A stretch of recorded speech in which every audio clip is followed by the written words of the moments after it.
É coisa da nossa cabeça? Um podcast para escutar o que você sente e muitas vezes situações que a gente nem consegue nomear. Estamos mesmo mais ansiosos ou só mais diagnosticados? Dizer que está sofrendo virou fraqueza ou virou mercado? Você está doente ou apenas não está rendendo ao que esperam de você? Porque às vezes quem deveria acolher receita remédio ou silêncio.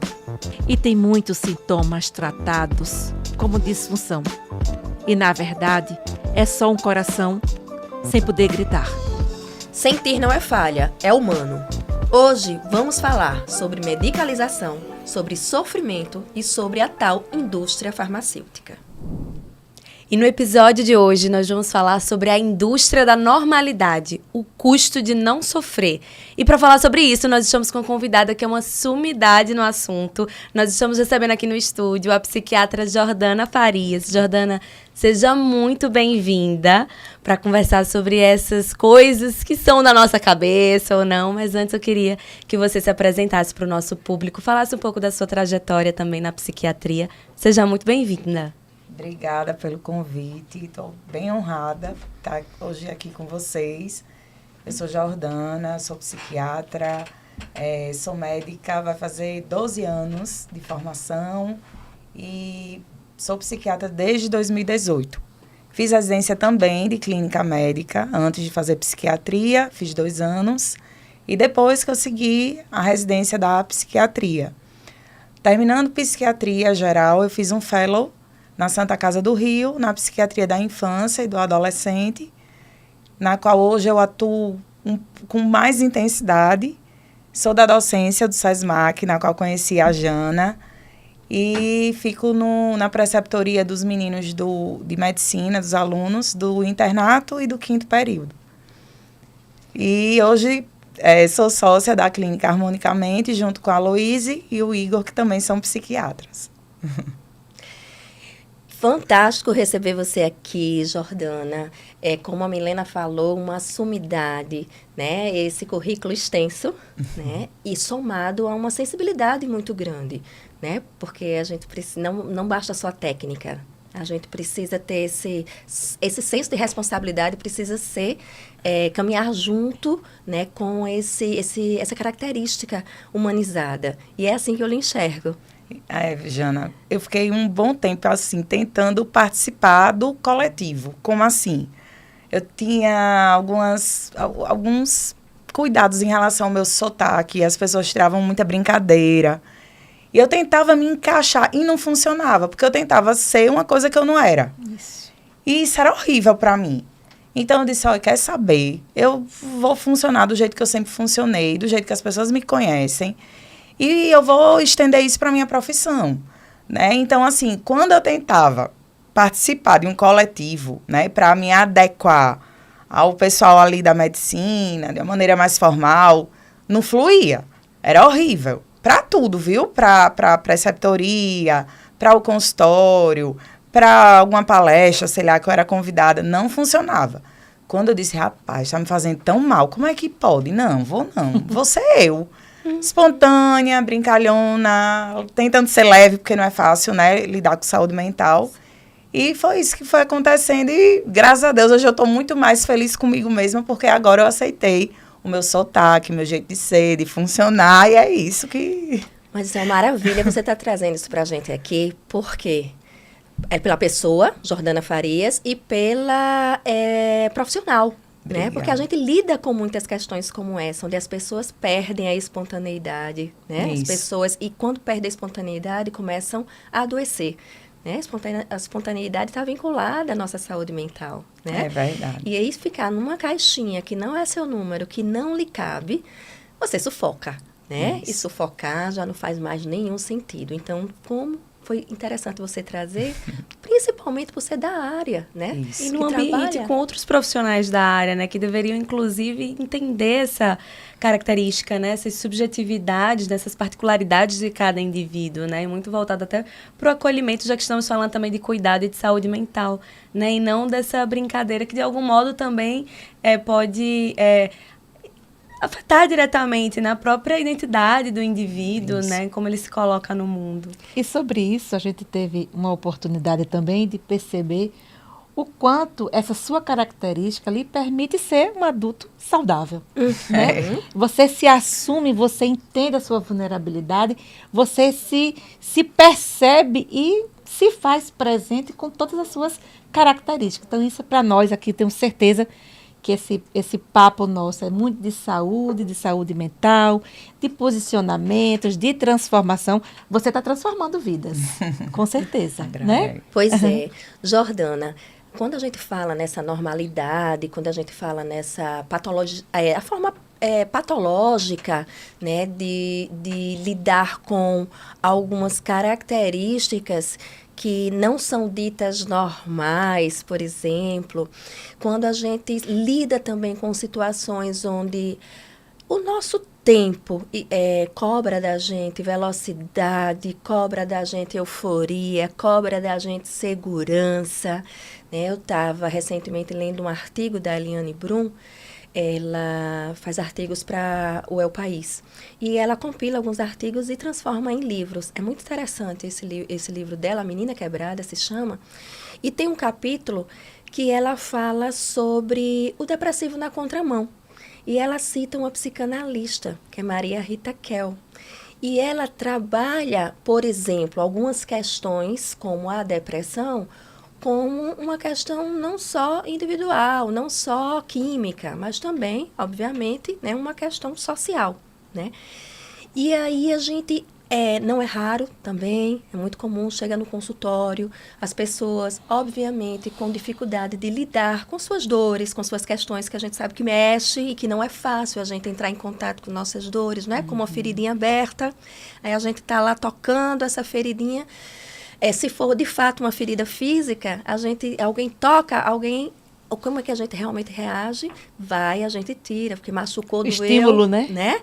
E eu não quero contato com essa dor, não toca, mas a gente precisa tocar para que a gente possa fazer asepsia, fazer aquela limpeza, para que essa feridinha não venha inflamar, né? E tornar algo pior. Assim a gente trabalha com as emoções. Mas no consultório, eu tenho percebido... fazendo um paralelo com essa nossa sociedade individualista, capitalista, tudo isso que a gente reconhece, onde a gente precisa produzir e consumir para ser feliz, para alcançar a felicidade. Se a gente não alcança a felicidade, a gente se considera fracassado. E o fracassado, hoje em dia, é visto... O fracasso, na verdade, não o fracassado, mas o fracasso hoje em dia é visto como algo pessoal. Foi algo que eu não fiz e que não deu certo, né? A felicidade é cobrada, não mais esporadicamente, mas a todo custo você tem que ser feliz. E o fracasso, você não pode fracassar de forma alguma.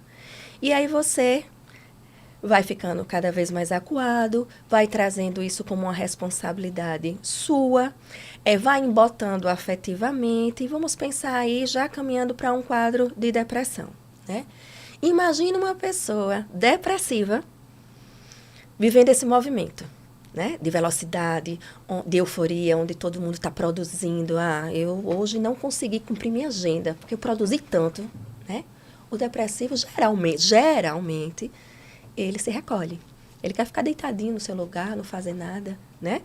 Imagina esse depressivo na contramão. É como se a gente imaginasse esse depressivo na contramão, né? E aí chegam nos consultórios, no meu consultório especificamente, eu vou falar porque sou psicoterapeuta, e as pessoas normalmente, voltando ao que eu estava trazendo no início, chegam, eu não tenho coragem, eu não quero entrar em contato com essa dor, né? Eu não estou preparada para isso, eu quero um remedinho. Aí entra no nosso assunto, o remedinho que passa, né? Chegam pessoas no consultório, chegam clientes, pacientes que dizem, me dê um remédio que eu estou em luto, estou passando, vivenciando um processo de luto, e está sendo muito difícil passar por essa fase. As emoções estão sendo atropeladas, né? Não estão mais se permitindo sentir o que é inerente do humano, né? Então, eu quero anestesiar a minha dor. anestesiar aquilo que é da condição humana. E para você, enquanto psiquiatra, né, enquanto esse trabalho de alguns anos já na clínica, com toda a sua experiência, como é que você vê essa situação e como é que você consegue distinguir a escuta, né, da hora de medicar? Ótima sua colocação. Então, eu percebo, né, na clínica que as pessoas também não conseguem diferenciar um pouquinho o que é tristeza e o que é humor, né? A depressão é uma sintomatologia que ela tramita em vários diretrizes ali de diagnósticos da psiquiatria. Então, eu posso estar deprimido no autismo, eu posso estar deprimido no TDAH, eu posso estar deprimido na personalidade, eu posso estar deprimido no bipolar, eu posso ter sintomas de humor deprimido primário, que é o transtorno depressivo maior ou menor, que é o que a gente conhece como depressão. Mas a gente tem que entender que depressão é um sintoma, que é diferente de tristeza. Né? A tristeza é um afeto. Medicar a tristeza, você realmente está indo na contramão. E por isso que eu falo assim, a importância, quando eu dou a preceptoria para os meninos, da importância da formação. Porque hoje a gente é muito atropelado de muitos cursos. Nada contra os cursos, mas assim, a prática, ela é muito importante para a saúde mental. Porque existem alguns manuais que a gente usa, exemplo, o DSM, que é um manual americano, e o CID, que é o que a gente usa aqui para aquisição de afastamento para INSS, que são importantes, mas eles não podem ser checklists da nossa vida. Porque a psicologia, a psiquiatria, ela é fenomenológica. E as diretrizes da DSM-5 e CID, eles são importantes para pesquisa, para que a gente fale de uma forma mais universal, mas ele não acompanha as gerações, ele não acompanha as modificações de influência das gerações. Então, a gente não pode fechar o olho e ficar, é isso, então o paciente é isso. A clínica, ela é soberana, o paciente, ele vai mudando muito. E você entender, o psiquiatra, ele não trata um órgão, uma víscera, ele trata a biografia do paciente. Você fazer uma anamnese bem feita, conhecer as pessoas que participam da vida daquele indivíduo, entender, né, que cada um tem o seu traço de personalidade. Para algumas pessoas, a vulnerabilidade é maior, e aí você vai precisar muito da ajuda do psicoterapeuta para tentar modificar comportamento, que remédio não chega, remédio não modifica comportamento. É para tratar a sintomatologia que esteja ali se codificando para um transtorno. Tristeza e humor. Eu gosto muito de reportar a Jordana. Quando meu padrasto estava fazendo tratamento para o câncer, e eu ia acompanhar ele na quimioterapia, eu estava ali naquele momento triste. Mas eu não deixei de fazer as minhas coisas do meu dia a dia. Eu continuava sendo mãe, eu continuava indo trabalhar, atendendo no consultório, batia aquela tristeza, mas eu continuava ativa, né? Eu tentava ali, de alguma forma, não querer estar vivendo aquilo, mas fiz tudo o que eu poderia fazer, era dolorido e estava em ressonância com tudo que eu estava passando. O deprimido, a gente vê que é algo muito de uma rigidez desse humor.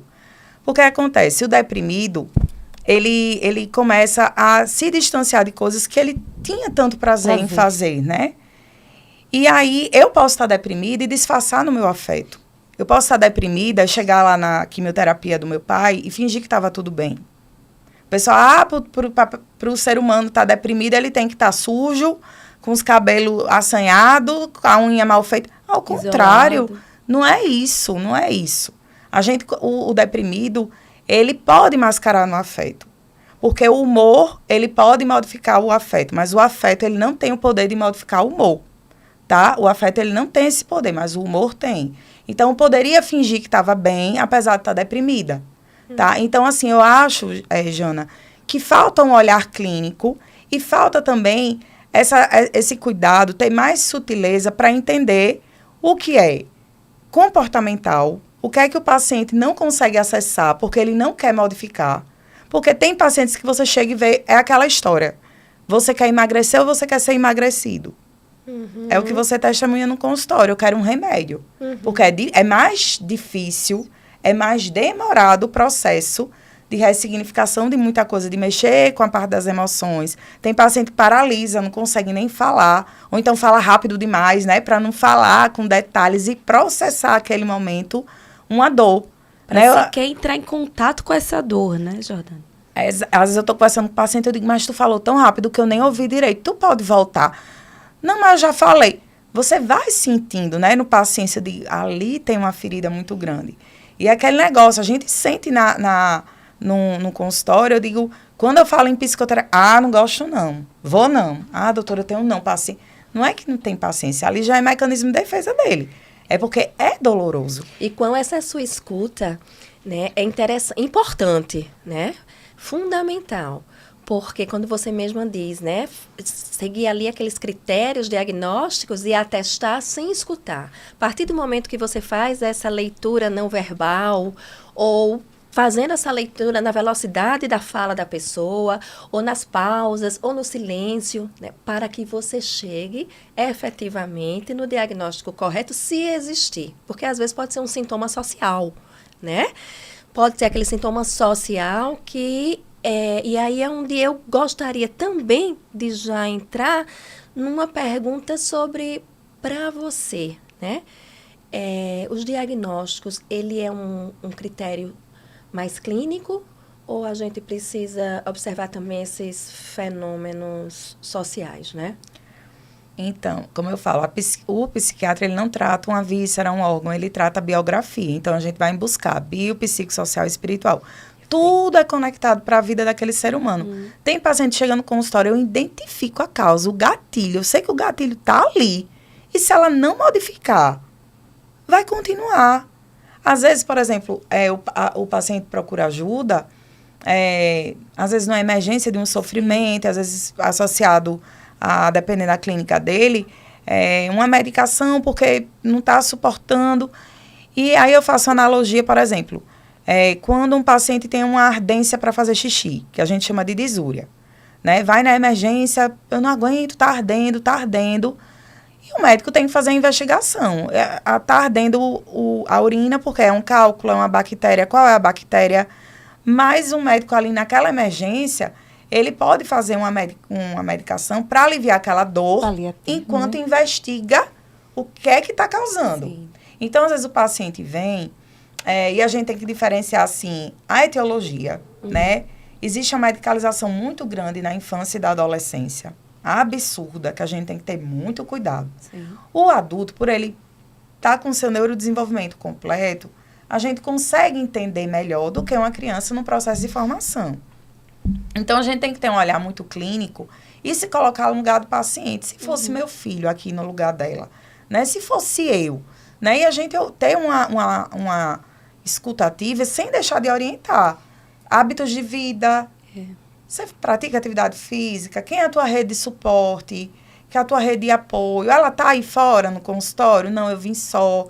Então, assim, são várias coisas que a gente vai investigando, mas cada caso é um caso. Vão ter casos que não vai dar tempo em um encontro, né? Por isso que eu digo, olha, não, a psiquiatria e a psicologia, a tampa e a panela. Não, é um casamento que não dá para andar separado. É um casamento que tem que ir até final até da que vida. A morte nos e é separe. muito bom você trazer isso, assim, né, Jordana? Porque aí você toca num ponto que é a importância, o espaço da subjetividade dentro da psiquiatria, né? Que muitas vezes termina sendo associado muito a um modelo biomédico, né? E aí você traz esse... Eu queria que você falasse até sobre isso, né? Sobre esse espaço que é preciso ser dado à subjetividade na condução clínica desses pacientes. Pois é. Não é um termômetro que eu verifico e digo, eu provo para você, olha, tá vendo? 38, 40, tá com febre. A psiquiatria, ela é fenomenológica. Então, por isso que eu falo que a prática na formação, ela é impreterível. O exame mental do paciente, como a Jana falou, desde a entrada dele no teu consultório, a roupa que ele tá usando. O perfil, né? Até uma tatuagem. Tudo a gente faz uma observação. Sendo que a gente busca todos os elementos ali que compõem a biografia daquela pessoa para entender o que é que a gente pode fazer de um tratamento muito mais assertivo. E lembrar também, né? Existe também o lado do charlatanismo. Sim. A gente tá vendo a era médica muito voltada para isso. Tem não sei o que serve. Hoje, com as mídias interativas, isso se propaga toda semana. Eu tenho que desconstruir informações que eu digo, olha, a gente trabalha. Eu não estou fazendo isso porque eu acho legal, não. É porque eu tenho evidência para fazer. Eu tenho estudos randomizados que tem aí anos e anos. Exemplo, haloperidol. Quem é que hoje estuda mais Aldol? Ninguém para estudar porque é uma medicação que é muito antiga. Então, todo mundo sabe o que é que ela faz, o que é que ela deixa de fazer, qual é o efeito colateral a longo prazo, a curto prazo, são diversos, né? Mas que é uma medicação que até hoje se usa e é muito antiga. Então, o pessoal fica, é antiga, então não presta. Não, é uma medicação antiga que as pessoas têm muito conhecimento. Então, é diferente de uma medicação que vem agora, que ainda está no processo aí de estudo, que ainda não tem uso em massa para a gente ver o que é que está acontecendo. Porque o problema, eu sempre digo, olha, a diferença do remédio para o veneno é o quê? A dose. Inclusive, você falando isso, tem 2 pontos até que me chamam a atenção, Jordana. O primeiro é que você falou da questão da formação, dessa importância dessa formação, desse olhar apurado, né, do profissional que vai lidar com aquele paciente. E você também falou dessa questão, assim, da medicação, né? É um medicamento antigo, as pessoas já sabem, né, o que acontece, o que acontece, quais são os efeitos colaterais, tudo mais que a gente tem que continuar, né, nesse estudo permanente. E a sociedade, de um modo geral, com esse acúmulo de informações que a gente já tem, com acesso à informação que a gente já tem, então termina que há uma difusão também dos psicologismos, né? Então as pessoas acham que entendem, já acham que podem sair diagnosticando uns aos outros, né? Tá depressivo, é porque ali tem ansiedade, fulano é bipolar. Isso. Então, assim, eu queria até perguntar isso, porque há também hoje uma explosão de diagnósticos. Né? Então, muitos transtornos aparecendo. A minha pergunta é, e aí eu faço essa pergunta para as duas, porque eu estou aqui com uma psicóloga e uma psiquiatra. Nós estamos mais doentes ou nós estamos sendo mais diagnosticados? Ou há também uma falha aí nesses diagnósticos, né? Uma negligência, uma permissividade aí? Como é que vocês avaliam esse momento? Então, com a internet é muito fácil botar... Eu tive uma paciente que ela colocou... Sinto isso, aquilo. Ela foi lá no consultório com tudo escrito. Olha, doutora, eu acho que eu tenho isso porque eu fui pesquisar. Eu digo, meu Deus, viramos um manual. Daqui a pouco não vai precisar nem de psicólogo, nem de psiquiatra. Como eu tive uma paciente que foi pedir o conselho a uma ferramenta na hora da discussão com o pai. E eu disse, não, mas está funcionando, doutora, está funcionando melhor que a terapia. Imagina, né? Nós não somos manuais, somos indivíduos que nós mudamos o tempo todo. O tempo todo. Em questão de diagnóstico, em questão se as pessoas estão adoecendo mais, vai depender. Por exemplo, o autismo, né? A gente vê aí um aumento absurdo do diagnóstico do transtorno do espectro autista, que me assusta também, porque a gente vê uma diferença de diagnóstico vamos supor, do americano para o japonês, para o asiático. Então, assim, são estatísticas diagnósticas bem diferentes, do europeu também. O Brasil ainda não tem esse censo do IBGE fidedigno, então a gente pega uma ressonância da estatística lá do americano. Existe realmente o aumento desses diagnósticos, mas parece que os outros diagnósticos que fazem diagnósticos diferenciais, exemplo, personalidade grupo A, desapareceram. Tiveram uma queda. Como é que foi que teve uma queda de personalidade de grupo A? Se sempre existiu e agora parece que ninguém fala mais. Ou porque as pessoas não estão mais investigando e botando tudo num... É complicado. Quando você fala grupo A, quando você falou primeiro da diferença das estatísticas dos Estados Unidos para o Japão, para o nosso público também, que é um pouco leigo, né? Você pode explicar um pouco dessas diferenças também? Nos Estados Unidos, pelo CDC, né, alguns anos atrás era 32:1, já mudou. Né? Essa estatística já está diminuída. O Brasil está pegando os dados americanos porque tem uma ressonância parecida. Certo. Mas no IBGE, que faz aquela pesquisa ativa de ir nas casas e perguntar, tem algum filho com autismo? Eu atendo várias mães que disseram, o IBGE, quando foi, nunca me perguntou.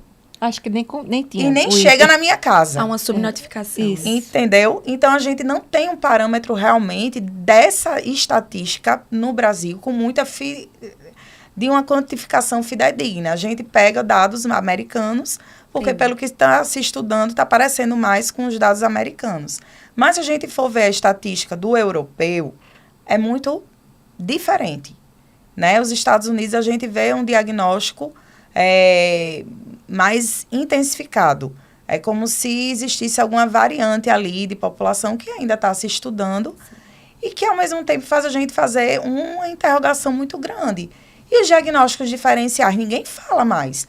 O autismo faz diagnóstico diferencial com o quê? Ninguém escuta. A gente só fala que o autismo tem comorbidade com isso, com A, com B e com C. Mas os diagnósticos diferenciais, a personalidade do grupo A, Jana depois pode complementar, que são personalidades que são um pouco mais distantes socialmente também, que parece com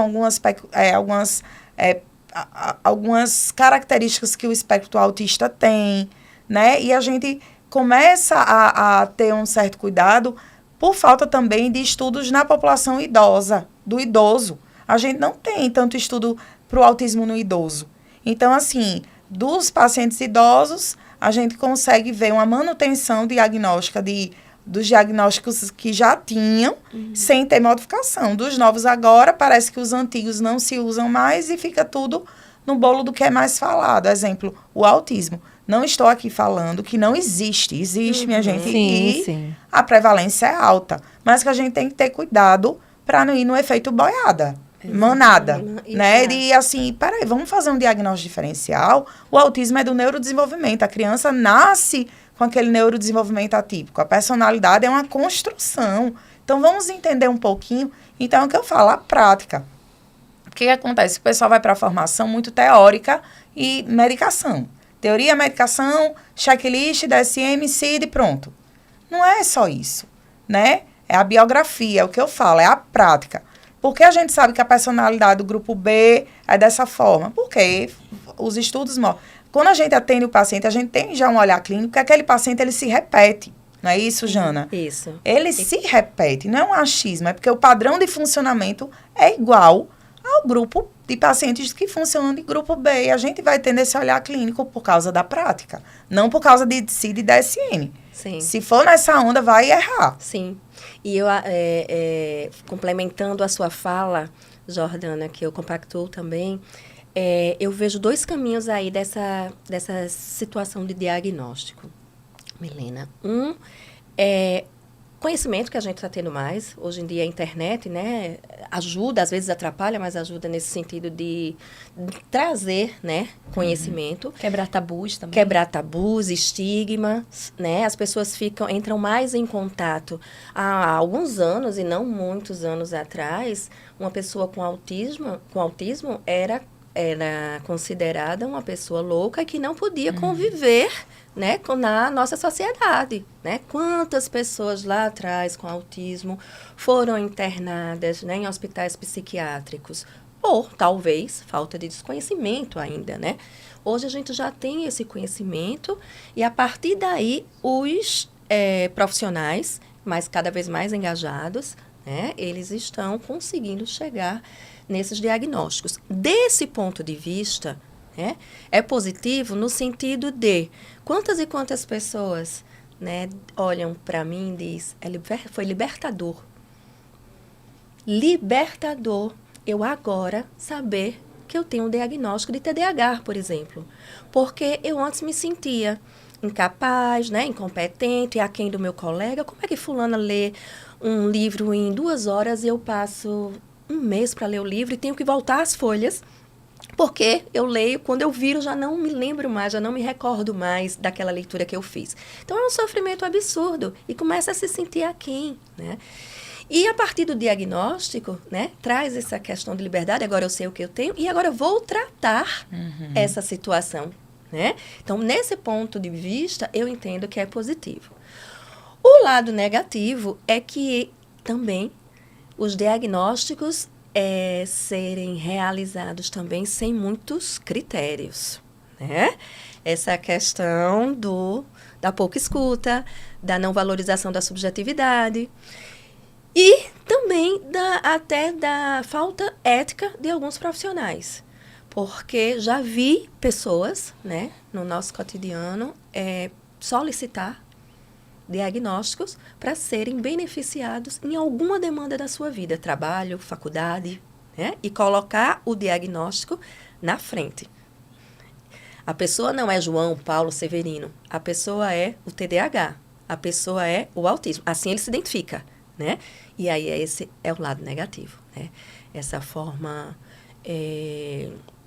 totalmente discrepante, né? Irresponsável, né? Da elaboração desses diagnósticos. Que acaba que respinga para quem está na luta. Exatamente. Das mães que sofrem muito para conseguir os tratamentos que não são baratos, que ficam muito tempo na fila do SUS ou da Defensoria Pública para conseguir com que o filho se comunique bem, porque um dia aquela mãe vai embora e aquele filho vai ficar. Então, se hoje eu tenho um suporte para fazer uma intervenção precoce que não é barata, e essas mães estão ali lutando para chegar uma pessoa, né, e tomar um crachá de uma coisa que não é, né, para ter ganho secundário. Isso acontece direto no meu consultório. Direto, né? Infelizmente, tem o ser humano. E aí, a gente pode pensar também, a gente está avaliando aqui a pessoa doente, por exemplo, mas a gente, como é avaliar essa pessoa doente no mundo doente? Né? Como é avaliar essa pessoa doente, no mundo adoecido, né? Eu trouxe até uma vinheta clínica, eu coloquei aqui assim na íntegra, vou ler na íntegra para que fique bem, para que a gente, nós quatro, a gente tente, né? A gente consiga aqui refletir sobre. Quando um estudante de escola pública, periférico, negro, ansioso, recebe Ritalina para melhorar o foco, sem que se discuta o ambiente escolar, a fome e o racismo, a quem estamos curando de fato? Forte. Não Fortíssimo. é? Ótima Então, colocação. é uma reflexão a todo gritante, né? A gente precisa entender o contexto social, né? Porque senão esses diagnósticos vão sendo cada vez mais feitos e reproduzidos dessa forma irresponsável, culpabilizando apenas o indivíduo e isentando a responsabilidade social do adoecimento desse sujeito. Sim. Não é isso? Quando é criança e adolescente, essa responsabilidade é muito maior porque está em formação. Eu também atendo no SUS, não só no SESMAC, mas em outra instituição, criança e adolescente. Chega direto. E aí eu pergunto, como é a sala de aula? É um barulho, o professor entra em greve, eu tenho, doutora, sede de querer aprender a ler, a escrever. E eu vou vendo que aquela criança vai ficando desmotivada. E eu pergunto, e a tua mãe? Chega à noite. E eu pergunto, mãe, você tem um tempo? E eu entendo. E a gente sabe que é mais fácil gerenciamento de prioridade. Hoje, os meninos gerenciam prioridade, ficar mais tempo em telas, do que treinar para estudar. Né? E a mãe, que antigamente a gente via que tinha aquele momento de ficar do lado do filho, de estar ajudando. São mães que são muito corridas, chegam cansadas. Eu não tiro culpa, não. Muitas vezes mãe solo. Isso. E só muda o CEP, viu? Isso. Porque isso é geral, não estou aqui culpando. Mas que tudo isso influencia para que a gente tenha cuidado de dizer, será que é um TDAH? Primeiro, vamos descartar a causa clínica. Sim. A gente sabe que desnutrição cursa com muita dificuldade de função executiva para aquela criança ter um prejuízo intelectual. Né? Como foi a vida essa criança se alimenta bem, ela dorme bem. Como é o ensino? O ensino é um ensino que realmente aquela criança vai conseguir aprender, porque não existe um protocolo para a educação. Exemplo, para uma criança na China se alfabetizar, completar o ABC, ela demora muito mais. Por quê? Porque o alfabeto é enorme da China. É muito mais extenso do que o alfabeto do Brasil. Concorda? Não dá para comparar uma criança nessa idade chinesa com a criança brasileira na mesma idade. São fases de alcances diferentes. Então, o que acontece? Uma escola pública. Vamos lá, vamos entender como é que funciona a tua escola pública. Metade do ano ficou em greve. Aglutinou. A criança ficou em casa, ociosa. Fez o quê? Vai entrar no período de aglutinação. Sim. E assim, uma escadinha. Para eu estar no segundo ano, o primeiro tem que ter sido bom. Para eu estar no terceiro, o segundo tem que ter sido bom. Como é a dinâmica da tua casa? Na minha casa, meu pai bebe, minha mãe briga. Tem que ver todo um contexto. Porque falar que é TDAH, não desmerecendo, viu, pessoal? Quem tem TDAH, porque eu sei, isso aí que a Jana falou, é fundamental, é libertador, porque só sabe quem tem TDAH. E depois, se der tempo, eu contar uma situação real de um paciente no consultório, só mudando algumas coisas para ele não se identificar. Mas, assim, a gente tem que ter cuidado. Por quê? Tem que entender de onde vem essa dificuldade em ensino. Vamos descartar a causa clínica, vamos descartar como é o funcionamento de casa, como é o funcionamento da escola. A gente também tem que ir descartando, pedindo avaliações dos colegas da neuropsicologia, da psicologia. Uma equipe multiprofissional, Isso. né? Para ir fazendo esse mapeamento em conjunto. E né? até a escola. Eu digo assim, a educação e a saúde tem que... especialmente escola. Hoje anda muito junto. Então, um relatório descritivo do professor, às vezes eu peço, eu digo, meu Deus do céu, 2 linhas. Eu digo, meu pai, era melhor nem ter pedido. Meu Jesus. Aí eu digo, olha, mãe, peça Vai outro. dificultando todo, né, um processo para chegar naquele diagnóstico, né, E Jordana? eu tenho maior cuidado, porque assim, é criança, tá em formação, não é cara crachá medicar, não é isso. A gente tem que ter uma responsabilidade. Minha gente, a formação para ser médico, para fazer uma residência, uma especialidade, é algo tão demorado, trabalhoso, com muita responsabilidade. Sabe, eu penso o tempo todo, eu digo, meu Deus, eu sou tão grata por você ter me dado essa capacidade e o desempenho de poder tratar essas pessoas. E assim, se fosse eu sou muito assim de pensar, se fosse meu filho, se fosse uma pessoa que eu ame muito, qual seria a minha atitude? Eu sempre coloco. Porque a gente tem que ter um cuidado. E a gente precisa alinhar, né, com toda essa equipe, como você traz perfeitamente. Jordana, eu gostaria que você voltasse aqui mais outra vez, porque esse é um assunto que é extremamente relevante e a nossa sociedade está muito carente. Apesar de estar sendo muito, muito divulgado, hoje em dia a gente escuta falar muito, mas ainda existem muitos equívocos.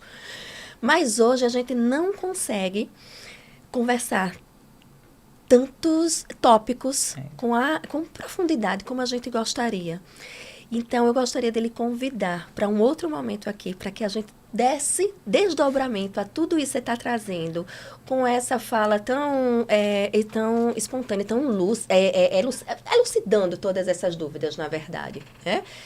E gostaria que a gente pudesse ir finalizando com uma mensagenzinha para quem te ouve hoje. Eita, que agora, Jana, eu agradeço o convite, eu não sou muito de finalizar com frase reflexiva, não.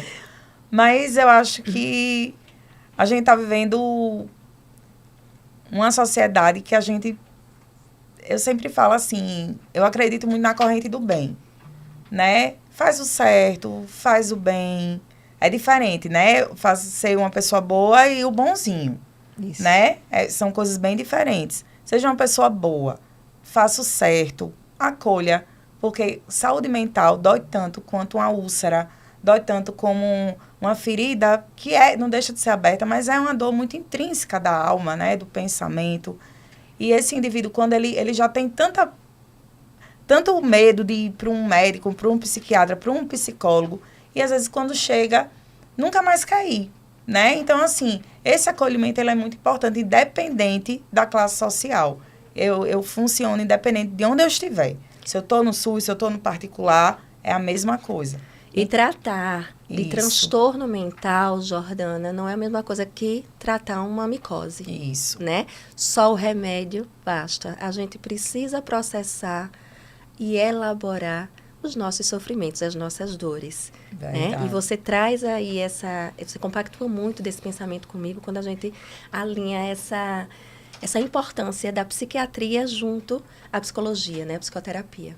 Muito obrigada pela sua disposição, pela sua disponibilidade de estar aqui com a gente hoje, tratando de temas dessa forma tão elucidativa, tão esclarecedora que você trouxe hoje aqui pra gente. Agora a gente se despede com a certeza de que você voltará. Eita, eu vou vir, eu volto com o maior carinho. Ficamos hoje por aqui, aguardando você na próxima. Obrigada, Jana. Obrigada, pessoal. A gente amou receber você aqui. Obrigada, Jana. Obrigada.